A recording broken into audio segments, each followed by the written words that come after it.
Bonjour les amis, ravie de vous retrouver cette semaine pour passer ce petit moment ensemble.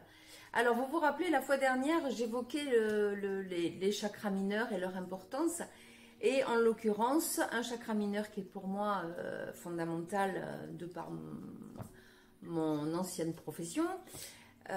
Donc le chakra de la connexion à la terre, celui qui se situe entre les deux pieds. Alors il faut savoir que sur ces chakras mineurs, il y en a 3. Il y en a un entre les deux pieds et vous en avez encore 2 autres au-dessous, voilà, qui sont des réservoirs telluriques. C'est ce qu'on avait vu la dernière fois. Donc ce chakra de la connexion à la terre entre les deux pieds, en fait, il est vraiment en lien avec les lieux, avec l'endroit. Et surtout l'endroit où on habitait quand on était enfant. Ça a vraiment un lien avec le lieu.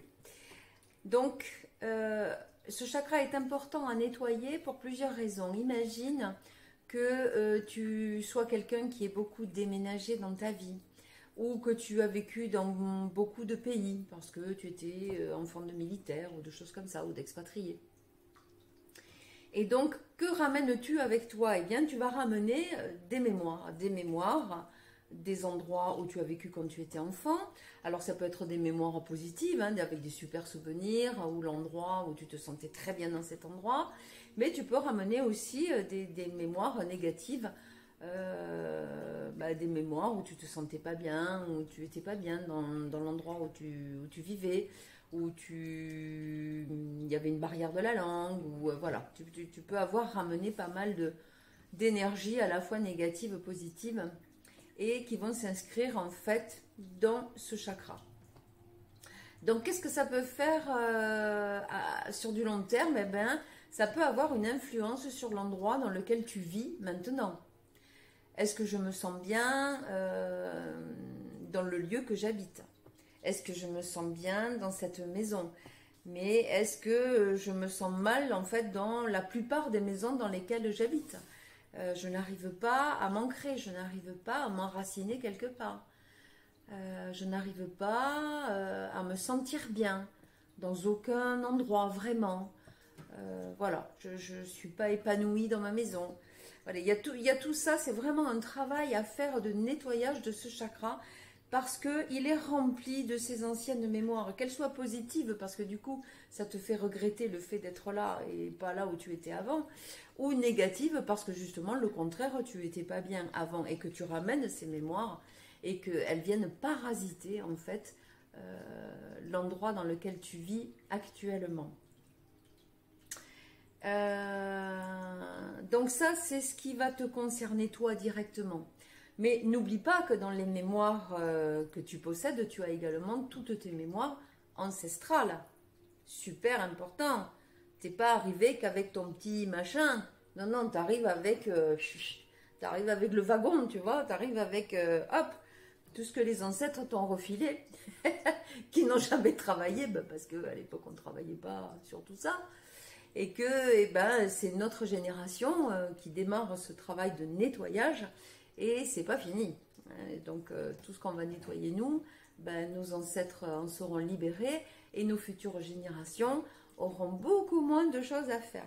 Donc c'est vraiment un travail important, je trouve, de prise de conscience, de nettoyage, de manière à aller le plus vite possible vers l'humanité de demain. Donc, je reviens à mon petit chakra. Donc, toutes tes mémoires ancestrales. Alors, je vais prendre mon exemple, puisque je suis censée être celle qui me connaît le mieux. Donc, dans les mémoires ancestrales, par exemple, pour ma famille, je l'avais déjà évoqué sur la précédente vidéo, on va aller un petit peu plus loin. Donc, d'un côté, j'ai ma famille d'immigrés italiens qui débarquent en 1939 en France, avec cette obligation de quitter la terre. Alors c'était pas leur terre, donc c'était un peu moins grave, mais de quitter leur endroit, de quitter l'Italie, là où ils avaient toujours vécu, là où ils avaient leur histoire, là où il y avait tous les ancêtres auparavant. Enfin, on pense, mais de ce que je sais, oui, les ancêtres sont quasiment tous en Italie là.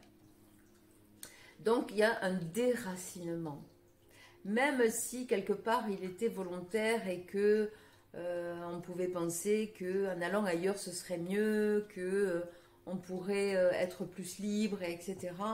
Mais il y avait quand même ce déracinement. De notre côté, une famille déracinée par l'abandon. Par l'abandon, on est pupille de l'État, on est abandonné par sa mère, donc on est pareil sur un déracinement. Donc évidemment, moi j'arrive avec toutes ces mémoires, n'est-ce pas, toutes ces mémoires de déracinement d'un côté, d'abandon et de non-racine de l'autre, avec une quête de racines permanente. Voilà, donc comme je le disais précédemment, je ne suis pas du tout étonnée d'être podologue, du moins ex-podologue. Parce qu'il y avait ce travail, je pense, de réparation des racines. Ou d'un côté comme de l'autre, on avait besoin de retrouver des racines, d'à nouveau s'enraciner, de se sentir bien dans un endroit. Alors qu'auparavant, je suis quelqu'un qui avait besoin de beaucoup bouger. C'est-à-dire, voilà, tous les 2 ans, 3 ans, des déménagements. Je partais à droite, à gauche dans le monde. Voilà, comme expatriée avec mon mari. Donc voilà, beaucoup de déménagements, beaucoup de déplacements. Et j'avoue que ça m'allait très très bien. Donc maintenant, on travaille l'enracinement. C'est-à-dire, eh bien, je trouve un endroit et je vais avoir tendance à y rester, même si j'ai encore des gros désirs de départ, très souvent.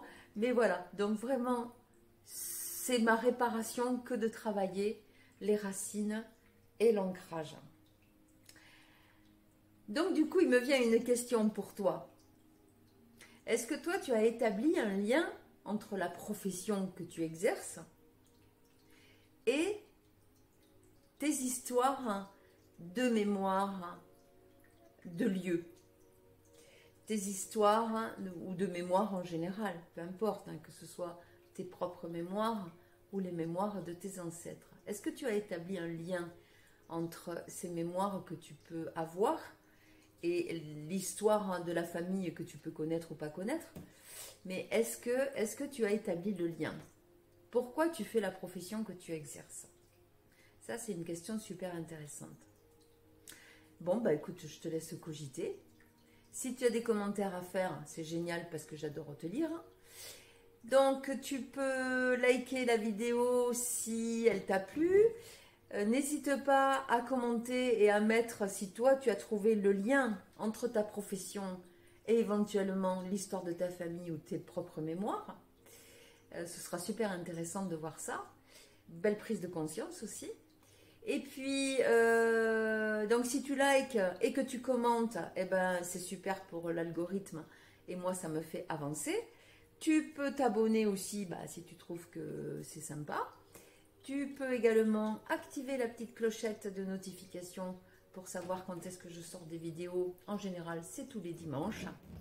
Et voilà. Écoute, en attendant, je te laisse réfléchir à tout ça. Amuse-toi quand même, parce qu'il ne faut pas que ce soit une prise de tête. Il faut que ce soit que du plaisir. Si ce n'est pas du plaisir, tu laisses tomber. Je vous embrasse bien bien fort et je vous dis à dimanche prochain. Ciao les amis.